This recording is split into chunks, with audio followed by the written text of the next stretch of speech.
Good morning friends. எல்லாருக்கும் வணக்கம். எல்லாருக்கும் மாட்டுப்பொங்கல் நல்வாழ்த்துக்கள். நேற்று சூரிய பொங்கல், சூரியனுக்கு வந்தனம் செய்யும் நாள். இன்று மாட்டிற்கு வந்தனம் செய்யும் நாள். மாதா பிதா குரு தெய்வம், அந்த தாயை விட சிறந்தவள் நமது கோமாதா. கோமாதாவிலேயே அத்தனை தெய்வங்களும் அடக்கம். அதனால் நம்ம கோமாதாவை வழிபட்டாலே அத்தனை தெய்வங்களையும் வழிபட்ட பூஜை கிடைக்கும். நம்ம கிரகப்பிரவேசத்துக்கு கூட முதல்ல கோமாதாவை உள்ளே கூட்டிகிட்டு வந்துட்டு தான் போவாங்க. அதேமாரி வீட்டில் எந்த ஒரு நல்லது கெட்டதுனாலும் கோமியத்தை தெளிச்சுட்டா அந்த இது போயிடும்னு சொல்லுவாங்க. சாணத்தை எடுத்து வாசலுக்கு தெளிப்பாங்க. எப்பொழுதும் கோமாதா, கோவிந்தனுக்கு ரொம்ப பிடித்தது கோங்கிறது பசு. அந்த கோவிந்தன் தன்னோட நாமத்திலேயே வச்சிட்ருக்கிறாரு. பசுக்கள் இருக்கின்ற வீடு திருப்பதியில் இன்றும் பசுக்கள் நிறைந்த பூங்காவனம்தான். ஸ்ரீவில்லிபுத்தூர் பசுக்கள் நிறைந்த ஒரு பூங்காவனம். கோ சம்ரக்ஷணம் நம்ம செய்யணும். அந்த பசுவை நாம் பாதுகாக்க வேண்டும். அந்த பசுக்களுக்கு தட்டு, உங்களால் முடிகின்ற பொழுது தட்டு, வாழைப்பழம், அகத்திக்கீரைகள், உங்களுக்கு என்ன முடியுதோ அதை கொடுத்து வழிபாடு பண்ணுங்க. கோபூஜை கோரையில் கோமாதாவை பற்றி என்ன சொல்ல? கோமாதா எங்கள் குலமாதா, குலமாதர் நலம் குலமாதர் நலம் விளங்க குடியிருக்கும் தெய்வம் அவள் கோமாதா, எங்கள் குலமாதா.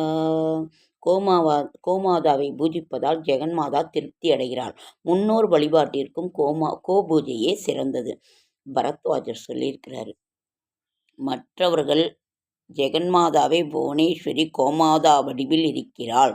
கோ என்ற சொல் சத்தியம், வாக்கு, ஜலம், சொர்க்கம், ஒளி, சந்திரன், அக்னி என்ற பல பொருள்களை கொண்டது.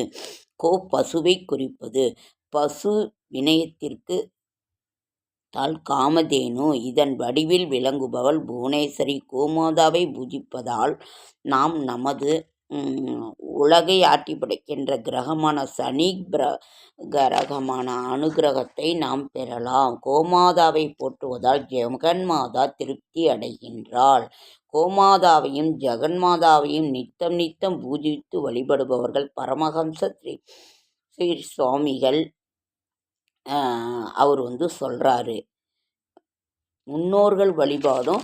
அதனால தான் பசுவை திருப்திப்படுத்த வேண்டும். கோ சம்ரக்ஷணம், வேத சம்ரக்ஷணம் இரண்டும் ஒன்று. இரண்டும் செய்ய வேண்டும் என்று நம்ம பசுவையும் பாதுகாக்க வேண்டும், வேதத்தையும் பாதுகாக்க வேண்டும்.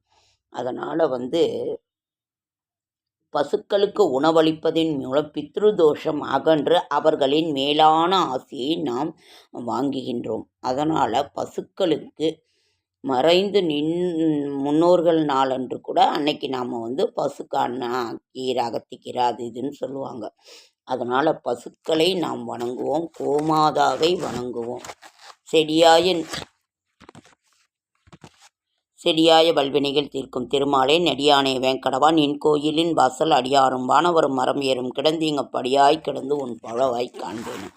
அதனால் இன்றைக்கு எல்லாம் இப்போ ஜல்லிக்கட்டு நடைபெறுது. அதுவும் நமக்கு தமிழர் திருநாளாங்க இதில் ஜல்லிக்கட்டு நேற்று அவனியாபுரத்தில் நடந்து முடிஞ்சிருக்கு. அடுத்தது அலங்காநல்லூர், பாலமேடு, மதுரையிலலாம் ரொம்ப சிறப்பாக செய்வாங்க. எல்லாம் எருது ஓட்டுறதுன்னு செய்வாங்க. அதனால் எல்லாருமே ஜாக்கிரதையாக இருங்க. அனைவருக்கும் பசுவை நாம் அத்தனை தெய்வங்களும் இந்த பசுக்களில் அடக்கம். ஓகேங்க ஃப்ரெண்ட்ஸ், லைக் பண்ணுங்கள், ஷேர் பண்ணுங்கள், கமெண்ட் பண்ணுங்கள், சப்ஸ்கிரைப் பண்ணுங்கள். என்னால் முடிந்த ஆன்மீக தகவலை தரேன். சும்மா உங்களை இன்றைக்கி பார்க்கணுங்கிறதுக்காக நான் வந்துட்டேன். ஓகேங்க ஃப்ரெண்ட்ஸ், நாளைக்கு காணும் பொங்கல். இன்றைக்கி திருவள்ளுவர் தினம். திருவள்ளுவர் தினத்தில் உலகத்தையே அந்த 2 அடியில் உலக பொதுமுறையாம் திருக்குறள். அதை இன்னைக்கு திருவள்ளுவர் தினம். அவருக்கும் ஒரு நமஸ்காரம் செய்வோம். ஓகேங்க ஃப்ரெண்ட்ஸ், லைக் பண்ணுங்கள், ஷேர் பண்ணுங்கள், கமெண்ட் பண்ணுங்கள், சப்ஸ்கிரைப் பண்ணுங்கள். என்னால் முடிந்த ஆன்மீக தகவல் தரேன், நல்ல தகவல் தரேன். என்னோடய ஷார்ட்ஸ் வீடியோ பார்க்குற அனைவருக்கும் என்னுடைய மனமார்ந்த நன்றி.